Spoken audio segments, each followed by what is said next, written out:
यथार्थ गीता श्रीमद् भगवद गीता अथ त्रयोदशो अध्यायः। गीता के आरंभ में ही धृतराष्ट्र का प्रश्न था कि संजय, धर्म क्षेत्र में तथा कुरुक्षेत्र में युद्ध की इच्छा से एकत्र हुए मेरे और पांडु पुत्रों ने क्या किया? अभी तक ये नहीं बताया गया कि वो क्षेत्र है कहां, किंतु जिन महापुरुष ने जिस क्षेत्र में युद्ध बताया, स्वयं ही उस क्षेत्र का प्रस्तुत अध्याय में निर्णय देते हैं कि वो क्षेत्र वस्तुतः है कहां। श्री भगवान वाच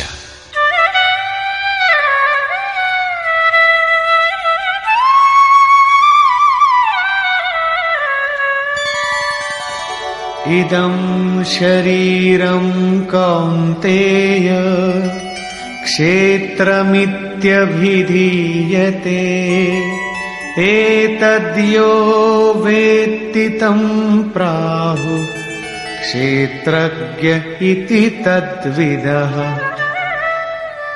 कौन्तेय, ये शरीर ही एक क्षेत्र है और इसको जो भली प्रकार जानता है वो क्षेत्रज्ञ है। वो उसमें फंसा नहीं है बल्कि उसका संचालक है, ऐसा उस तत्व को विदित करने वाले महापुरुषों ने कहा है। शरीर तो एक ही है, उसमें धर्म क्षेत्र और कुरुक्षेत्र ये दो क्षेत्र कैसे? वस्तुतः इस एक ही शरीर के अंतराल में अंतःकरण की दो प्रवृत्तियां पुरातन हैं। एक तो परम धर्म परमात्मा में प्रवेश दिलाने वाली पुण्यमयी प्रवृत्ति दैवी संपत्ति है और दूसरी है आसुरी संपत्ति, दूषित दृष्टिकोण से जिसका गठन है, जो नश्वर संसार में विश्वास दिलाती है। जब आसुरी संपत्ति का बाहुल्य होता है तो यही शरीर कुरुक्षेत्र बन जाता है और इसी शरीर के अंतराल में जब दैवी संपत्ति का बाहुल्य होता है तो यही शरीर धर्म क्षेत्र कहलाता है। ये चढ़ाव उतार बराबर लगा रहता है, किंतु तत्वदर्शी महापुरुष के सान्निध्य से जब कोई अनन्य भक्ति द्वारा आराधना में प्रवृत्त होता है तो दोनों प्रवृत्तियों में निर्णायक युद्ध का सूत्रपात हो जाता है। क्रमशः दैवी संपत्ति का उत्थान और आसुरी संपत्ति का शमन हो जाता है। आसुरी संपत्ति के सर्वथा शमन के उपरांत परम के दिग्दर्शन की अवस्था आती है। दर्शन के साथ ही दैवी संपत्ति की आवश्यकता समाप्त हो जाती है, अतः वो भी परमात्मा में स्वतः विलय हो जाती है। भजने वाला पुरुष परमात्मा में प्रवेश पा जाता है। 11वें अध्याय में अर्जुन ने देखा कि कौरव पक्ष के अनंतर पांडव पक्ष के योद्धा भी योगेश्वर में विलीन होते जा रहे हैं। इस विलय के पश्चात पुरुष का जो स्वरूप है वही क्षेत्रज्ञ है। आगे देखें। क्षेत्रज्ञं चापि मां विद्धि सर्वक्षेत्रेषु भारत क्षेत्र क्षेत्रज्ञयोर्ज्ञानं यत्तज्ज्ञानं मतं मम। हे अर्जुन, तू सब क्षेत्रों में क्षेत्रज्ञ मुझे ही जान, अर्थात मैं भी क्षेत्रज्ञ हूं। जो इस क्षेत्र को जानता है वो क्षेत्रज्ञ है, ऐसा उसे साक्षात जानने वाले महापुरुष कहते हैं। और श्री कृष्ण कहते हैं कि मैं भी क्षेत्रज्ञ हूं, अर्थात श्री कृष्ण भी एक ही योगेश्वर ही थे। क्षेत्र और क्षेत्रज्ञ अर्थात विकार सहित प्रकृति और पुरुष को तत्व से जानना ही ज्ञान है, ऐसा मेरा मत है। अर्थात साक्षात्कार सहित इनकी जानकारी का नाम ज्ञान है, कोरी बहस का नाम ज्ञान नहीं है। तत्क्षेत्रं यच्च यादृक् यद्विकारी यतश्च यत् स च यो यत्प्रभावश्च तत्समासेन मे शृणु। वो क्षेत्र जैसा है और जिन विकारों वाला है तथा जिस कारण से हुआ है, तथा वो क्षेत्रज्ञ भी जो है और जिस प्रभाव वाला है, वो सब मुझसे संक्षेप में सुन। अर्थात क्षेत्र विकार वाला है, किसी कारण से हुआ है, जबकि क्षेत्रज्ञ केवल प्रभाव वाला है। मैं ही कहता हूं, ऐसी बात नहीं है, ऋषि भी कहते हैं। ऋषिभिर्बहुधा गीतम् छन्दोभिर्विविधैः पृथक् ब्रह्मसूत्रपदैश्चैव हेतुमद्भिर्विनिश्चितैः। ये क्षेत्र और क्षेत्रज्ञ का तत्व ऋषियों द्वारा बहुत प्रकार से गायन किया गया है तथा नाना प्रकार से वेदों की मंत्रणा द्वारा विभाजित करके भी कहा गया है तथा विशेष रूप से निश्चित किए हुए युक्ति युक्त ब्रह्म सूत्र के वाक्यों द्वारा भी वही कहा गया है। अर्थात वेदांत, महर्षि, ब्रह्म सूत्र और हम एक ही बात कहने जा रहे हैं। श्री कृष्ण वही कहते हैं जो इन सब ने कहा है। क्या शरीर अर्थात क्षेत्र इतना ही है जितना दिखाई देता है? इस पर कहते हैं,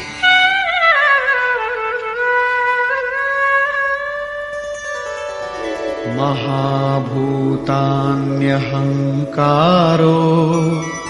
बुद्धिरव्यक्तमेव च इन्द्रियाणि दशैकञ्च पंचचेन्द्रियगोचराः। अर्जुन, पंच महाभूत अर्थात क्षिति, जल, पावक, गगन, समीर, अहंकार, बुद्धि और चित्त। चित्त का नाम न लेकर उसे अव्यक्त परा प्रकृति कहा गया, अर्थात मूल प्रकृति पर प्रकाश डाला गया है, जिसमें परा प्रकृति भी सम्मिलित है। उपर्युक्त आठों अष्टधा मूल प्रकृति है तथा 10 इंद्रियां आंख, नाक, कान, त्वचा, जिह्वा, रसना, हाथ, पैर, उपस्थ तथा गुदा।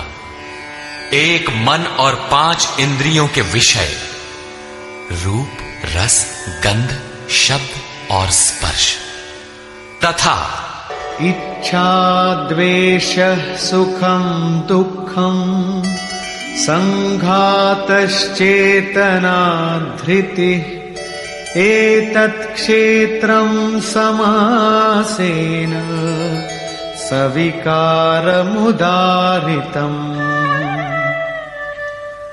इच्छा, द्वेष, सुख दुख और सबका समूह स्थूल देह का ये पिंड, चेतना और धैर्य, इस प्रकार ये क्षेत्र विकारों सहित संक्षेप से कहा गया।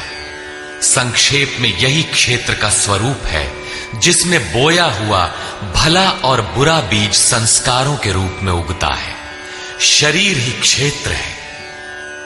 शरीर में गारा मसाला किस वस्तु का है? तो यही 5 तत्व, 10 इंद्रियां, 1 मन इत्यादि जैसा लक्षण ऊपर गिनाया गया है। इन सब का सामूहिक संघात पिंड शरीर है।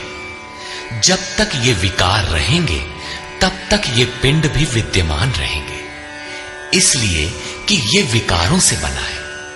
अब उस क्षेत्रज्ञ का स्वरूप देखें जो इस क्षेत्र में लिप्त नहीं बल्कि उससे निवृत्त है। अमानित्वमदम्भित्वम् अहिंसा क्षान्तिरार्जवम् आचार्योपासनं शौचं स्थैर्यमात्मविनिग्रह। हे अर्जुन, मान अपमान का अभाव, दंभाचरण का अभाव, अहिंसा अर्थात अपनी तथा अन्य किसी की आत्मा को कष्ट न देना अहिंसा है। अहिंसा का अर्थ केवल इतना ही नहीं है कि चींटी मत मारो। श्री कृष्ण ने कहा कि अपनी आत्मा को अधोगति में न पहुंचाओ, उसको अधोगति में पहुंचाना हिंसा है और उसका उत्थान ही शुद्ध अहिंसा है। ऐसा पुरुष अन्य आत्माओं के उत्थान हेतु भी उन्मुख रहता है। हां, इसका आरंभ किसी को ठेस न पहुंचाने से होता है, ये उसी का एक अंग प्रत्यंग है। अतः अहिंसा, क्षमा भाव, मन वाणी की सरलता, आचार्योपासना अर्थात श्रद्धा भक्ति सहित सद्गुरु की सेवा और उनकी उपासना, पवित्रता, अंतःकरण की स्थिरता, मन और इंद्रियों सहित शरीर का निग्रह और इंद्रियार्थेषु वैराग्यम अनहंकार एव च जन्म मृत्यु जरा व्याधि दुख दोषानुदर्शनम। इस लोक और परलोक के देखे सुने भोगों में आसक्ति का अभाव, अहम का अभाव, जन्म मृत्यु, वृद्धावस्था, रोग और भोगादि में दुख दोष का बारंबार चिंतन, असक्तिरनभिष्वङ्गः पुत्रदार गृहादिषु नित्यं च समचित्तत्वम् इष्टानिष्टोपपत्तिषु। पुत्र, स्त्री, धन और गृहादि में आसक्ति का अभाव, प्रिय तथा अप्रिय की प्राप्ति में चित्त का सदैव सम रहना,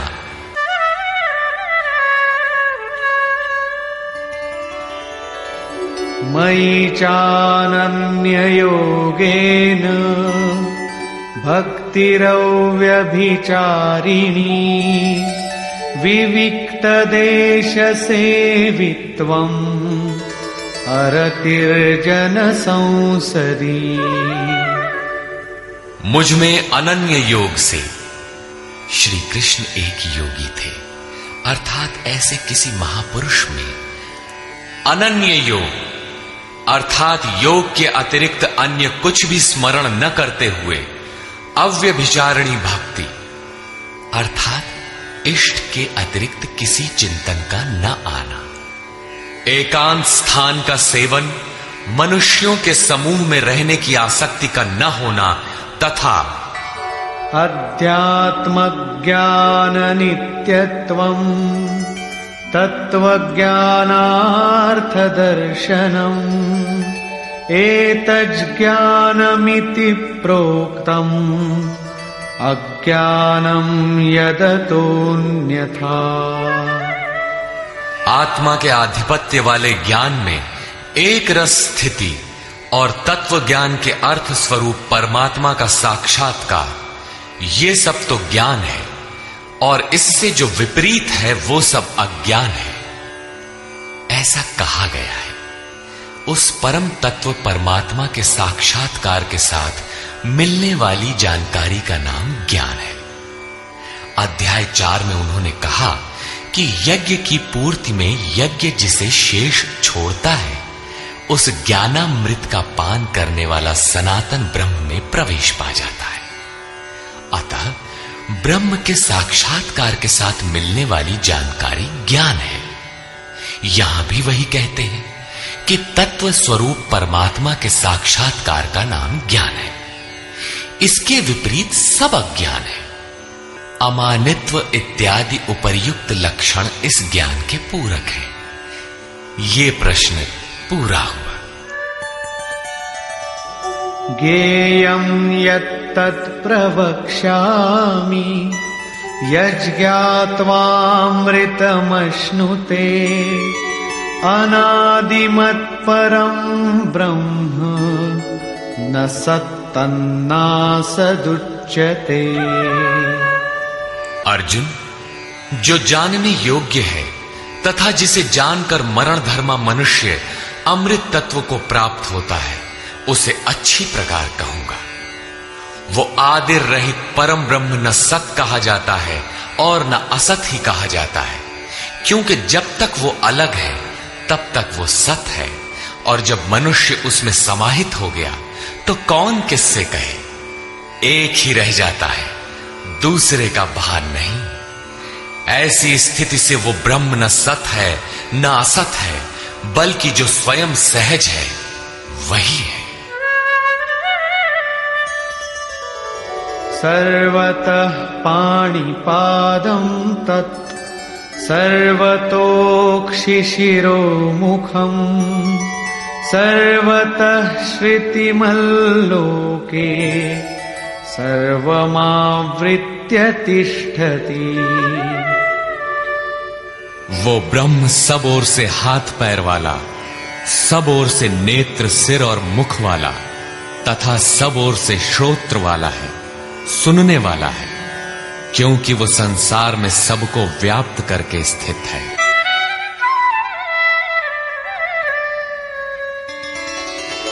सर्वेन्द्रिय गुणाभासं सर्वेन्द्रिय विवर्जितम् असक्तं सर्वभृच्चैव निर्गुणं गुणभोक्तृ च।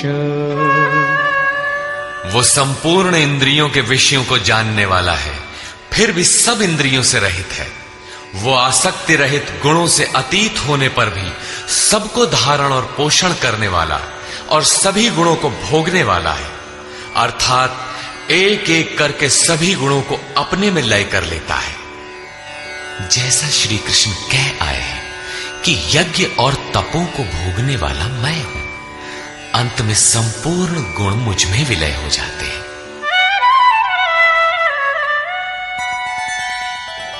बहिरन्तश्च भूतानाम् अचरं चरमेव च सूक्ष्मत्वात् तदविज्ञेयम् दूरस्थं चान्तिके च तत्। वो ब्रह्म सभी जीवधारियों के बाहर भीतर परिपूर्ण है। चर और अचर रूप भी वही है। सूक्ष्म होने से वो दिखाई नहीं पड़ता, अविज्ञेय है, मन इंद्रियों से परे है तथा अति समीप और दूर भी वही है। अविभक्तं च भूतेषु विभक्तमिव च स्थितं भूतभर्तृ च तज्ज्ञेयम् ग्रसिष्णु प्रभविष्णु च। अविभाज्य होकर भी वो संपूर्ण चराचर भूतों में अलग अलग के सदृश प्रतीत होता है। वो जानने योग्य परमात्मा समस्त भूतों को उत्पन्न करने वाला, भरण और पोषण करने वाला और अंत में संहार करने वाला है। यहां बाह्य और आंतरिक दोनों भावों की ओर संकेत किया गया है। जैसे बाहर जन्म और भीतर जागृति, बाहर पालन और भीतर योग क्षेम का निर्वाह, बाहर शरीर का परिवर्तन और भीतर सर्वस्व का विलय, अर्थात भूतों की उत्पत्ति के कारणों का लय और उस लय के साथ ही अपने स्वरूप को प्राप्त हो जाता है। ये सब उसी ब्रह्म के लक्षण है। ज्योतिषामपि तज्ज्योतिः तमसः परमुच्यते ज्ञानं ज्ञेयं ज्ञानगम्यं हृदि सर्वस्य विष्ठितम्।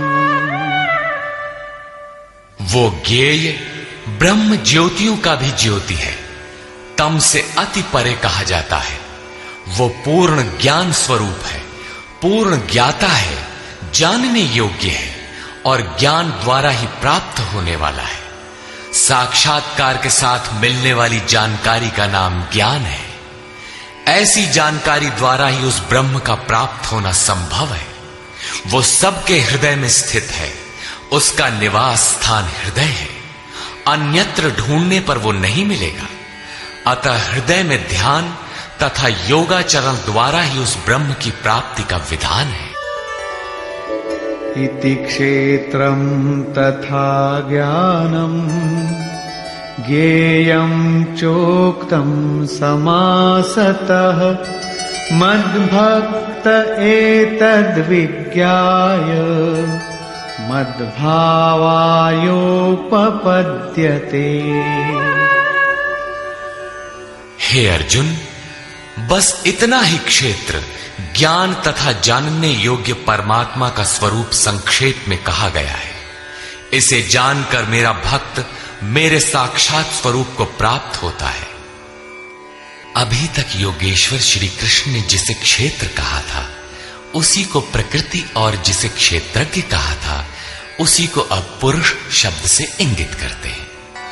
प्रकृतिं पुरुषं चैव विद्यनादि उभावपि विकारांश गुणांश्चैव विद्धि प्रकृति संभवान्। ये प्रकृति और पुरुष दोनों ही अनादि जान, ऐसा संपूर्ण विकार तथा त्रिगुण प्रकृति से ही उत्पन्न हुए जान। कार्यकरण कर्तृत्वे हेतुः प्रकृतिरुच्यते पुरुषः सुख दुःखानां भोक्तृत्वे हेतुरुच्यते। कार्य और करण अर्थात जिसके द्वारा कार्य किए जाते हैं, विवेक, वैराग्य इत्यादि, तथा अशुभ कार्य होने में काम, क्रोध इत्यादि कारण है। उनको उत्पन्न करने में हेतु प्रकृति कही जाती है, और ये पुरुष सुख दुखों को भोगने में कारण कहा जाता है। प्रश्न उठता है कि क्या वो भोगता ही रहेगा या इससे कभी छुटकारा भी मिलेगा? जब प्रकृति पुरुष दोनों ही अनादि हैं, तब कोई उनसे छूटेगा कैसे? इस पर कहते हैं,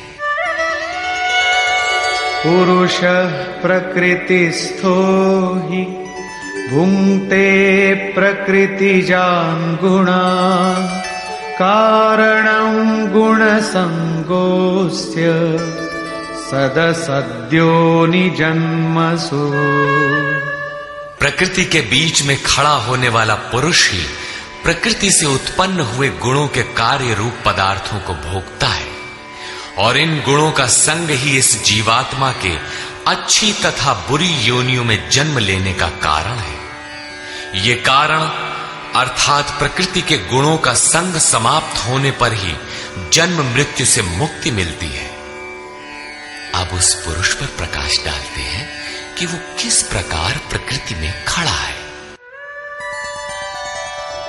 उपद्रष्टानुमन्ता च भर्ता भोक्ता महेश्वरः परमात्मेति चाप्युक्तो देहेऽस्मिन् पुरुषः परः। वो पुरुष उपद्रष्टा, हृदय देश में बहुत ही समीप, हाथ पांव मन जितना आपके समीप है उससे भी अधिक समीप दृष्टा के रूप में स्थित है। उसके प्रकाश में आप भला करें बुरा करें, उसे कोई प्रयोजन नहीं है। वो साक्षी के रूप में खड़ा है। साधना का सही क्रम पकड़ में आने पर पथिक कुछ ऊपर उठा, उसकी ओर बढ़ा, तो दृष्टा पुरुष का क्रम बदल जाता है। वो अनुमंता अनुमति प्रदान करने लगता है, अनुभव देने लगता है। साधना द्वारा और समीप पहुंचने पर वही पुरुष भर्ता बनकर भरण पोषण करने लगता है, जिसमें आपके योग क्षेम की भी व्यवस्था कर देता है। साधना और सूक्ष्म होने पर वही भोक्ता हो जाता है। भोक्तारम यज्ञ तपसाम, यज्ञ तप जो कुछ भी बन पड़ता है सबको वो पुरुष ग्रहण करता है, और जब ग्रहण कर लेता है उसके बाद वाली अवस्था में महेश्वर, महान ईश्वर के रूप में परिणत हो जाता है।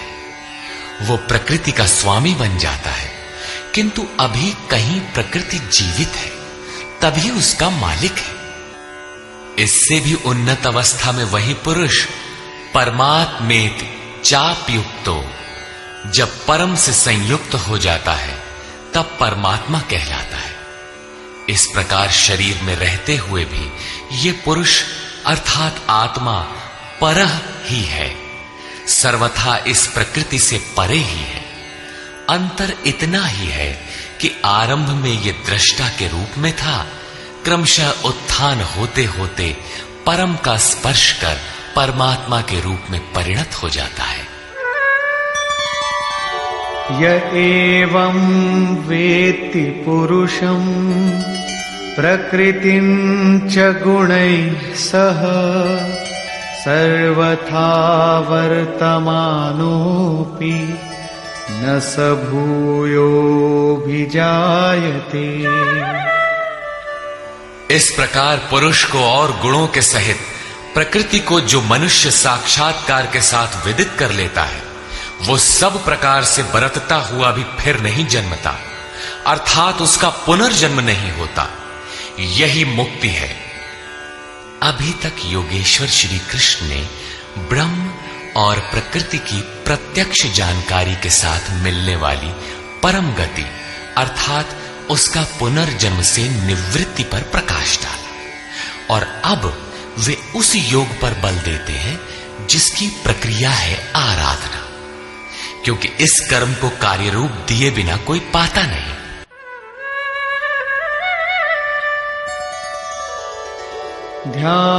ध्यानेनात्मनि पश्यन्ति केचिदात्मानमात्मना अन्ये सांख्येन योगेन कर्मयोगेन चापरे।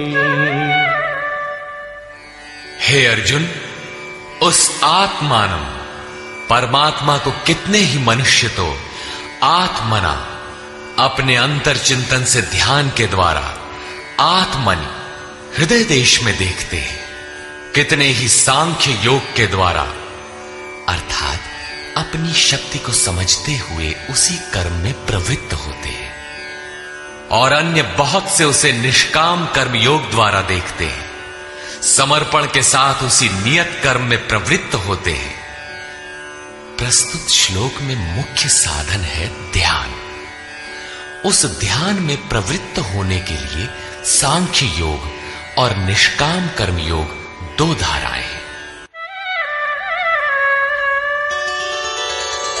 अन्ये त्वेवमजानन्तः श्रुत्वान्येभ्य उपासते तेऽपि चातितरन्त्येव मृत्युं श्रुतिपरायणा।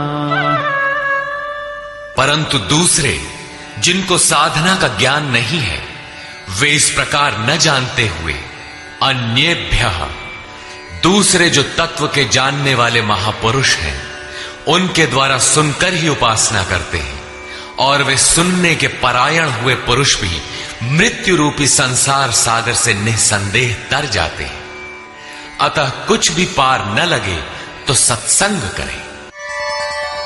यावत् संजायते किंचित सत्वं स्थावर जंगमम् क्षेत्र क्षेत्रज्ञ संयोगात् तद्विद्धि भरतर्षभ।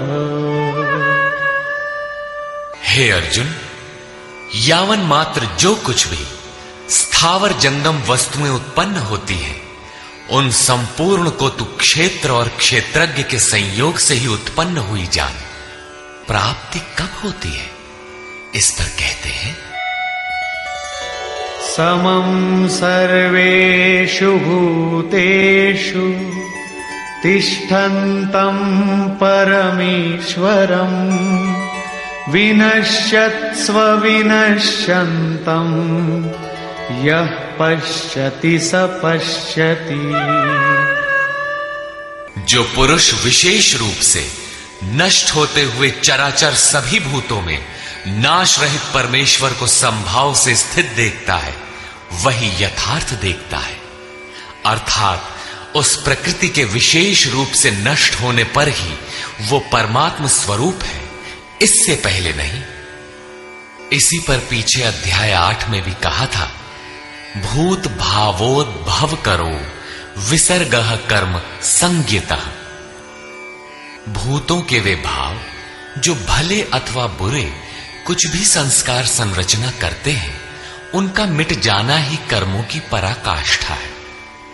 उस समय कर्म पूर्ण है। वही यहां भी कहते हैं कि जो चराचर भूतों को नष्ट होते हुए और परमेश्वर को समभाव से स्थित देखता है, वही सही देखता है।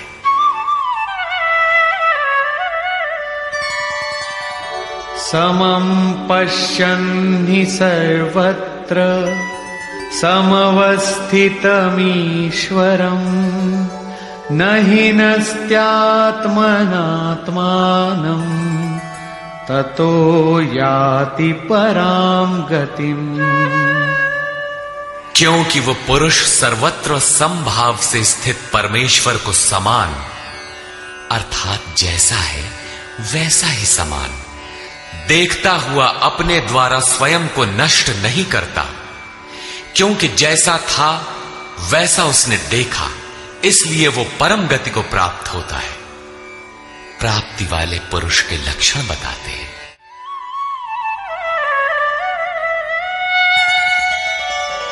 प्रकृत्यैव च कर्माणि क्रियमाणानि सर्वशः यः पश्यति तथात्मानम् अकर्तारं स पश्यति। जो पुरुष संपूर्ण कर्मों को सब प्रकार से प्रकृति द्वारा ही किया जाता देखता है, अर्थात जब तक प्रकृति है तभी तक कर्मों का होना देखता है, तथा आत्मा को अकर्ता देखता है, वही यथार्थ देखता है।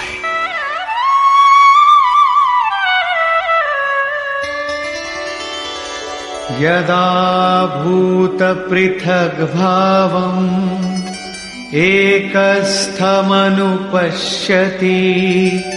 तत एव च विस्तारम् ब्रह्म संपद्यते तदा।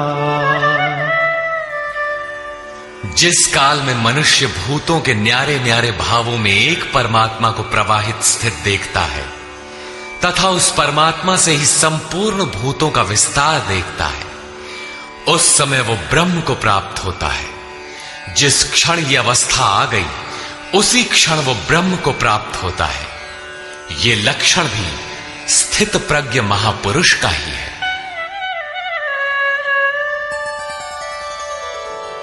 अनादित्वान् निर्गुणत्वात् परमात्मायमव्ययः शरीरस्थोऽपि कौन्तेय न करोति न लिप्यते। कौन्तेय, अनादि होने से और गुणातीत होने से ये अविनाशी परमात्मा शरीर में स्थित होते हुए भी वास्तव में न करता है और न लिप्त ही होता है। किस प्रकार? यथा सर्वगतं सौक्ष्म्याद् आकाशं नोपलिप्यते सर्वत्रावस्थितो देहे तथात्मानोपलिप्यते। जिस प्रकार सर्वत्र व्याप्त हुआ आकाश सूक्ष्म होने के कारण लिप्त नहीं होता, ठीक वैसे ही सर्वत्र देह में स्थित हुआ भी आत्मा गुणातीत होने के कारण देह के गुणों से लिप्त नहीं होता। आगे कहते हैं,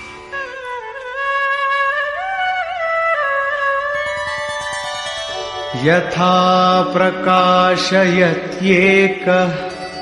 कृत्स्नं लोकमिमं रविः क्षेत्रं क्षेत्री तथा कृत्स्नं प्रकाशयति भारत। अर्जुन, जिस प्रकार एक ही सूर्य संपूर्ण ब्रह्मांड को प्रकाशित करता है, उसी प्रकार एक ही आत्मा संपूर्ण क्षेत्र को प्रकाशित करता है। अंत में निर्णय देते हैं, क्षेत्र क्षेत्रज्ञयोरेवम् अंतरं ज्ञान चक्षुषा भूत प्रकृति मोक्षं च ये विदुर्यान्ति ते परम्। इस प्रकार क्षेत्र और क्षेत्रज्ञ के भेद को तथा विकार सहित प्रकृति से छूटने के उपाय को जो ज्ञान रूपी नेत्र द्वारा देख लेते हैं, वे महात्मा जन पर ब्रह्म परमात्मा को प्राप्त होते हैं। अर्थात क्षेत्र क्षेत्रज्ञ को देखने की आंख ज्ञान है और ज्ञान साक्षात्कार का ही पर्याय है। निष्कर्ष, गीता के आरंभ में धर्म क्षेत्र कुरुक्षेत्र का नाम तो लिया गया, किंतु वह क्षेत्र वस्तुतः है कहां? वह स्थल बताना शेष था, जिसे स्वयं शास्त्रकार ने प्रस्तुत अध्याय में स्पष्ट किया।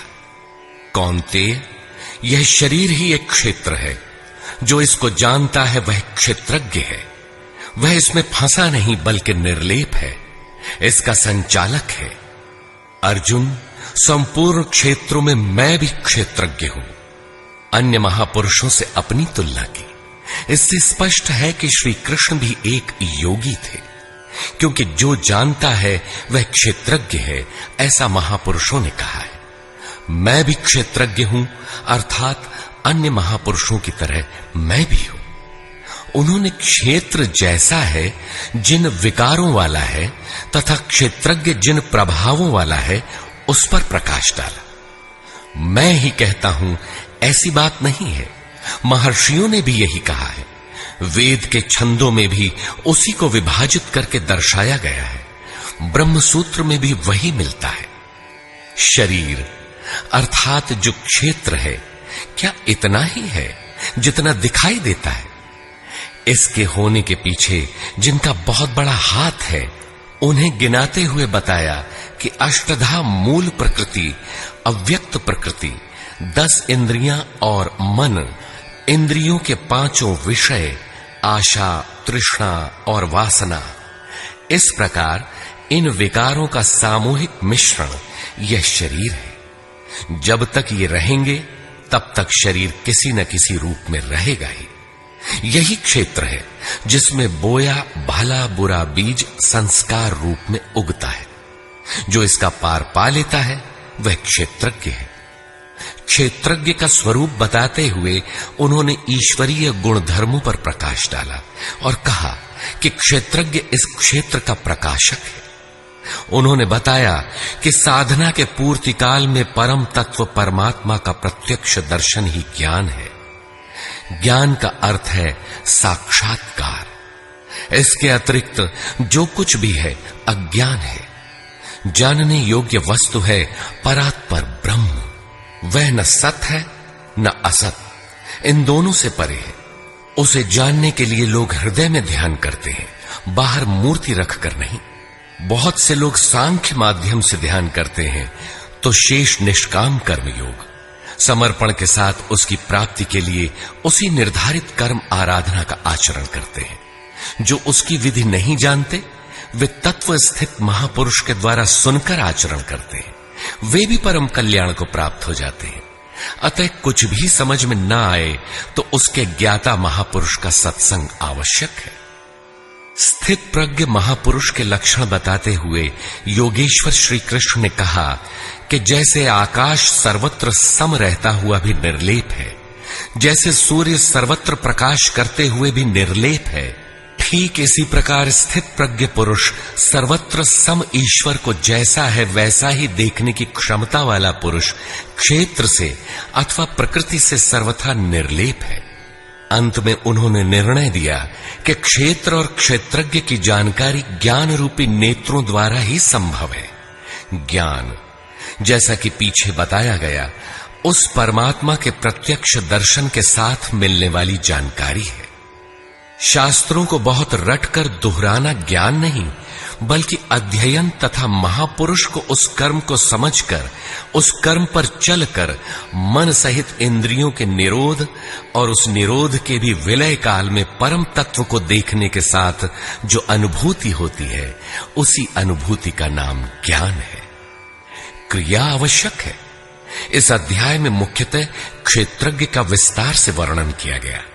वस्तुतः क्षेत्र का स्वरूप व्यापक है। शरीर कहना तो सरल है, किंतु शरीर का संबंध कहां तक है? तो समग्र ब्रह्मांड मूल प्रकृति का विस्तार है। अनंत अंतरिक्षों तक आपके शरीर का विस्तार है। उनसे आपका जीवन ऊर्जस्वी है। उनके बिना आप जी नहीं सकते। यह भूमंडल, विश्व, जगत, देश, प्रदेश और आपका यह दिखाई देने वाला शरीर उस प्रकृति का एक टुकड़ा भी नहीं है। इस प्रकार क्षेत्र का ही इस अध्याय में विस्तार से वर्णन है।